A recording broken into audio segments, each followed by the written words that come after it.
का शिकार हुआ। गांव के लोग उसका हाल जानकर हर कोई का रूह कांप गया। गुजारिश यही है कि इस वीडियो को आखिर तक जरूर देखें। एक छोटे से गांव के बस्ती में रहने वाली 22 साल शबनम अपने 2 छोटे बच्चों के साथ जिंदगी के मुश्किल दिन गुजार रही थी।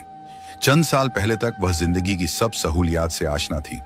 उसका शौहर कामरान गांव में एक मामूली मजदूर था, मगर वह अपनी बीवी और बच्चों से बेपनाह मोहब्बत करता था। शबनम की खूबसूरती और नरमी मिजाजी उसके शौहर के लिए वाहिफ थी। वह कभी भी शबनम को घर से बाहर काम करने नहीं देता था, बल्कि हमेशा कहता, तुम सिर्फ मेरे और मेरे बच्चों का ख्याल रखो। बाहर की सख्तियां मेरे लिए हैं, मगर किस्मत के लिखे को कौन टाल सकता है। एक दिन काम के दौरान कामरान एक हादसे में मारा गया। शबनम की दुनिया एक लम्हे में उजड़ गई। शौहर का साया उठा तो घर का चिराग जैसे बुझ गया। ना कोई सहारा, ना कोई आमदनी। गांव वालों ने शुरू में कुछ मदद की, मगर वक्त के साथ हर एक ने आंखें फेर ली। मजबूरी ने शबनम को वह सब करने पर मजबूर किया जो उसने कभी ख्वाब में भी ना सोचा था। शबनम ने अपने आंचल को मजबूती से बांधा और गांव के घरों में काम करने लगी। कभी बर्तन, कभी झाड़ू, कभी कपड़े। दिन भर की मशक्कत के बाद वह शाम को अपने बच्चों को सीने से लगाकर उनकी भूख मिटाने की कोशिश करती। उनकी हंसी ही उसकी थकन उतारती थी। मगर गांव की दुनिया भी अजीब थी जहां वह काम करने जाती। कुछ मर्द उसकी खूबसूरती को देखकर शैतानी नजरें डालते। उनकी बातों में छुपे इशारे, उनकी नजरों में छुपी हवस। शबनम सब कुछ महसूस करती, मगर वह खामोश रहती। ना कोई बाप, ना भाई, ना शौहर। वह अब खुद ही अपनी मुहाफिज थी, मगर शबनम हर दिन, हर लम्हा खुद को संभालती, सिर्फ अपने बच्चों के लिए। वह उनको एक बेहतर मुस्तकबिल देना चाहती थी, ताकि उनकी जिंदगी उसकी जैसी ना हो। शबनम की जिंदगी में मुश्किलात का एक ना खत्म होने वाला सिलसिला जारी था, और गांव का माहौल भी उसके लिए कोई हास साजगार न था। मगर वह फिर भी हर दिन हौसले से जीती, क्योंकि उसके लिए उसके बच्चों की मुस्कुराहट ही सब कुछ थी। उसी गांव में एक शख्स रहता था, सूफियान दर्जी। यह नाम गांव के हर मर्द, औरत और बच्चे की जुबान पर था। वजह यह नहीं थी कि वह कोई बहुत नेक या मशहूर आदमी था, बल्कि इसलिए कि गांव में दर्जे की वाहिद दुकान उसी की थी। गांव में चाहे कोई खुशी हो या गमी त्योहार हो या शादी ब्याह, कपड़े सिलवाने का काम सिर्फ सूफियान ही किया करता था। सूफियान एक चालाक, नरम जबान और चिकनी चुपड़ी बातों वाला आदमी था। उसकी आंखों में एक ऐसी चमक थी जो सीधे दिल में उतरती थी, मगर वह चमक साफ बताती थी कि यह आदमी इतना सादा नहीं जितना नजर आता है। वो बातों में ऐसा माहिर था कि सामने वाला कब उसके जाल में आ जाता पता ही नहीं चलता था। औरतें उससे बात करते हुए शर्मा जाती और मर्द उसके हुनर के कायल थे। उसकी दुकान में हमेशा रश रहता और वह बड़ी महारत से सबको खुश रखता। शबनम उन दिनों गांव के एक अमीर घराने में काम करती थी। उस घर की मालिक इशरत बेगम एक खुददार और फैशन परस्त औरत थी। उनके शौहर शहर में किसी बड़े अहदे पर फाहिम थे, और खुद भी इशरत बेगम हर वक्त अपना और लिबास का खास ख्याल रखती थी। उनके सब कपड़े वही मशहूर सूफियान दर्जी सीता था, जो ना सिर्फ उनका हर नाप याद रखता था, बल्कि नए डिजाइन भी खुद तजवीज करता था। एक दिन इशरत बेगम को अचानक कहीं जाना था और उनका एक कीमती सूट सूफियान की दुकान पर रह गया था। उन्होंने शबनम को बुलाया, जो बर्तन धोने में मसरूफ थी, और कहा कि शबनम, मुझे फौरन बाहर जाना है। मेरा सूट सूफियान के पास है, तुम जाकर ले आओ और यह कुछ पैसे ले लो सिलाई के। शबनम के दिल में एक लम्हे को झिझक आई। वह कभी सूफियान दर्जी के पास नहीं गई थी। उसके बारे में जो कुछ सुन रखा था वह भी दिल को हिला देने वाला था, मगर हालात कभी कभी को मोहलत देते हैं। घर में राशन खत्म था, बच्चों को रात का खाना भी मयस्सर नहीं था, और तनख्वाह अभी दूर थी। उसने दिल ही दिल में खुद को संभाला और कहा, चलो ये मौका भी गनीमत है, कम से कम कुछ राशन तो ले आऊंगी। शबनम ने अपनी बड़ी सी चादर लपेटी। धूप अपने उरूज पर थी, पसीने के कतरे उसकी पेशानी से टपक रहे थे, मगर उसके कदम हिचकिचाते हुए भी मजबूत थे। गांव की तंग गलियों से गुजरते हुए वह पहली बार दर्जी की दुकान की तरफ जा रही थी। दुकान पर पहुंचकर जैसे ही उसने पर्दा हटाया, सामने सूफिया इशरत बेगम ने भेजा है, उनका सूट है, वह दे दे। सफेद थोड़ा आगे बढ़ा, मगर उसकी नजरें शबनम के चेहरे पर टिकी हुई थी। उसने नरमी से मगर चालाकी से पूछा, आप पहली बार आई है ना? कहां से आई है? शबनम ने फौरन सर उठाया और थोड़े सख्त लहजे में कहा, आपको इससे मतलब नहीं होना चाहिए कि मैं कहां से आई हूं। आप बस कपड़े दें। उसका लहजा मजबूत था, निगाहों में अज़म और चेहरे पर खुददारी। वह कोई मामूली औरत नहीं थी, वो एक बेवा थी, एक माँ थी जिसने जिंदगी के थप्पड़ खाए थे मगर खुद को बिखरने नहीं दिया था। सूफियान के चेहरे पर एक लम्हे के लिए खामोशी छा गई। शबनम ने फौरन सूट पकड़ा, पैसे दिए और वापस मुड़ गई। लेकिन जैसे ही वह दुकान से निकली, उसकी पुश्त पर सूफियान की नजरें गड़ गई। वह हर कदम पर महसूस कर रही थी कि कोई आंखें उसे घूर रही हैं। उसका दिल धड़कने लगा, कदम तेज हो गए। वह अपने आप को मजबूत जाहिर करने की कोशिश कर रही थी मगर अंदर से लरज रही थी। वह तेज तेज चलती रही और जब अपनी गली में पहुंची तब जाकर एक लंबी सांस ली। शबनम तेज कदमों से वापस इशरत बेगम के घर पहुंची। गर्मी से उसका चेहरा पसीने से भीगा हुआ था और दिल अभी तक धड़क रहा था जैसे कुछ बुरा होने वाला हो। जैसे ही उसने दरवाजा पार किया, इशरत बेगम कमरे से बाहर निकली और गुस्से से बोली, अरे शबनम, कहां रह गई थी तुम? तुम्हें पता है ना, मुझे जाना था। एक तो तुम लोगों से कोई काम ढंग से नहीं होता। शबनम ने नजरें झुकाकर कपड़े उनके हाथ में दिए और आहिस्ता से बोली, माफ कीजिए बेगम साहिबा, दुकान पर थोड़ा वक्त लग गया। इशरत बेगम ने नखरे से सूट हाथ में लिया और कुछ बड़बड़ाती हुई तैयार होने लगी, जबकि शबनम दबे कदमों किचन में चली गई। किचन के सन्नाटे में दाखिल होते ही उसका दिल एक घोष सा महसूस करने लगा। उसने पानी का गिलास लिया, 2 घूंट पीने की कोशिश की मगर गले से नीचे न उतरा।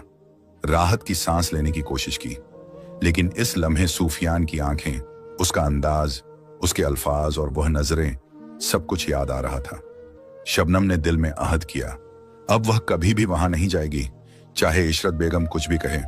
उसके अंदर एक खौफ भी था मगर उससे कहीं ज्यादा अज़म और वकार। वो जानती थी कि दुनिया कितनी जालिम हो सकती है, लेकिन वह भी अब कमजोर नहीं रही थी। वह एक माँ थी, एक माँ जो अपने बच्चों की खातिर दुनिया की हर आंख से लड़ने को तैयार थी। मगर शबनम नहीं जानती थी कि यह सिर्फ एक आगाज था। उसे नहीं खबर थी कि उसकी जिंदगी में एक और आजमाइश का दरवाजा खुल चुका है। एक ऐसी आजमाइश जो उसके सब्र, उसकी गैरत और उसकी हिम्मत को आजमाने वाली थी। उधर सूफियान दर्जी दुकान पर बैठा, बार बार वह लम्हा याद कर रहा था जब शबनम ने दुकान का पर्दा हटाया था। उसकी चाल, वो चादर में लिपटा वजूद और वो आंखें। सूफियान जैसे किसी जुनून में मुब्तला हो गया था। उसने फौरन अपने मखसूस जराए से मालूमात हासिल की। गांव में किसी का हाल मालूम करना सूफियान के लिए कोई मुश्किल काम नहीं था। चंद घंटों में ही उसे सब मालूम हो गया।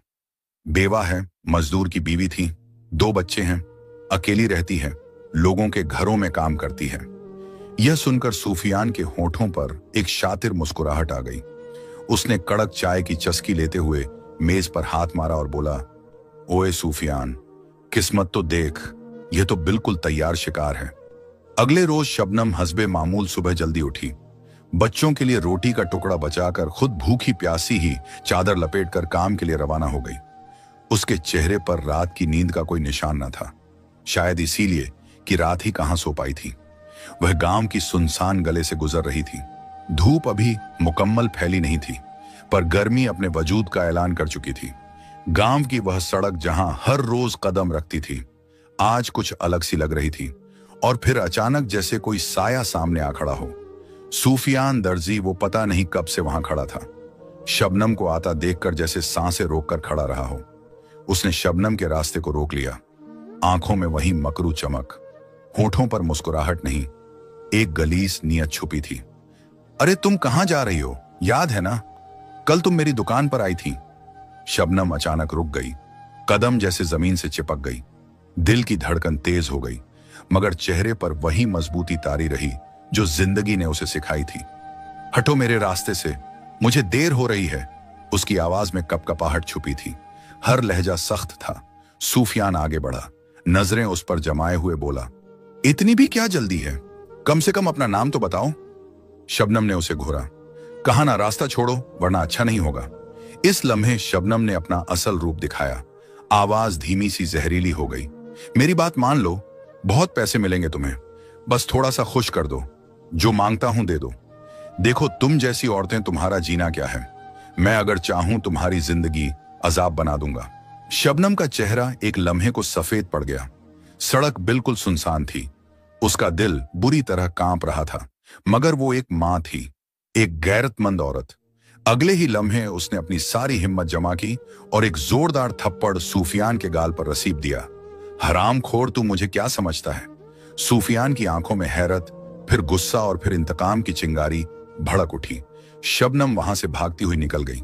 दिल की धड़कन बेकाबू हो रही थी, आंखों से आंसू बहने लगे।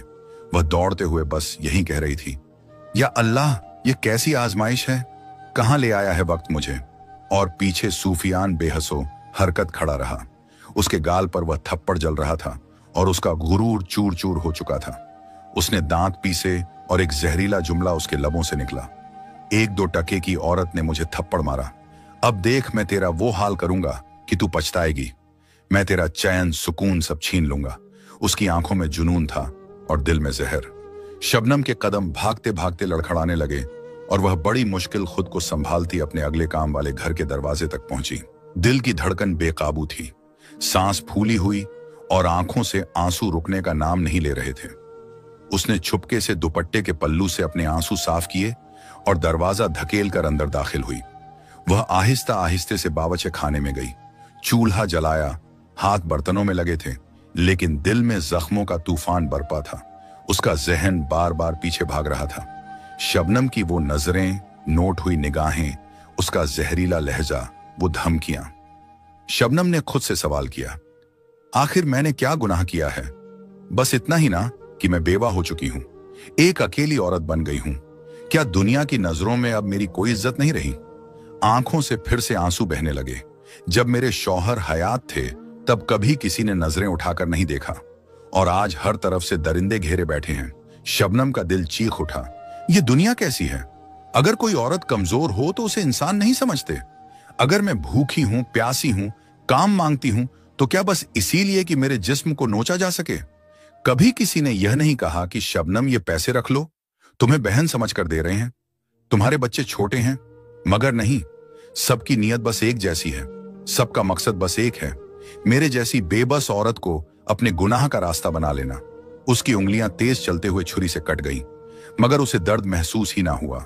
उसका दिल किसी और अज़ियत में मुब्तला था। मगर इस सब के बीच शबनम के अंदर का एक कोना ऐसा भी था जो हार मानने वाला ना था। उसने अपने आंसू पोंछे और दिल ही दिल में कहा, मैं कमजोर हूं मगर बिकी नहीं हूं। मेरे जमीर को कोई कीमत खरीद नहीं सकती। मैं अपने बच्चों के लिए जी रही हूं, और जब तक उनकी सांसें मेरे दामन से जुड़ी हैं, मैं हर तूफान का सामना करूंगी। मगर दूसरी तरफ सूफियान दर्जी अपनी दुकान पर गुस्से और जुनून से पागल हो रहा था। वो बार बार आईने में अपने चेहरे को देखता, गाल सहलाता और खुद से बड़बड़ाता, तू समझती क्या है अपने आप को? थप्पड़ मारा मुझे, अब मैं तुझे वो सबक सिखाऊंगा कि याद रखेगी। मैं तुझे ऐसा रुलाऊंगा कि दिन रात पछताएगी। उसकी आंखों में आग सुलगने लगी थी। उसने कसम खा ली थी, अब वह मेरे हाथ से नहीं बचेगी। वह हर मुमकिन तरीके से शबनम को तोड़ने, नीचा दिखाने और उसे अपने अना की तस्कीन का जरिया बनाने की ठान ले चुका था। शबनम बेखबर खौफ में लिपटी हुई सहमे कदमों से काम कर रही थी। उसे मालूम ना था कि सूफियान अब सिर्फ एक दर्जी नहीं रहा, वह एक साया बन चुका था जो हर वक्त उसके आसपास मंडलाने लगा था, और वह जल्द ही अपनी मौजूदगी का एहसास कुछ बड़े अंदाज में दिलाने वाला था। चंद दिन बाद एक बार फिर सूफियान दर्जी ने शबनम के सामने अपना जहर उगला। बाजार के एक सुनसान मुद्दा पर शबनम काम से वापस आ रही थी जब वह अचानक सामने आ खड़ा हुआ। चमकते हुए कपड़ों, बालों में तेल और आंखों में वही हैबत चमक। देखो शबनम, आखिरी बार कह रहा हूं, मेरी बात मान लो। तुम्हारी सारी जिंदगी आराम से गुजर सकती है।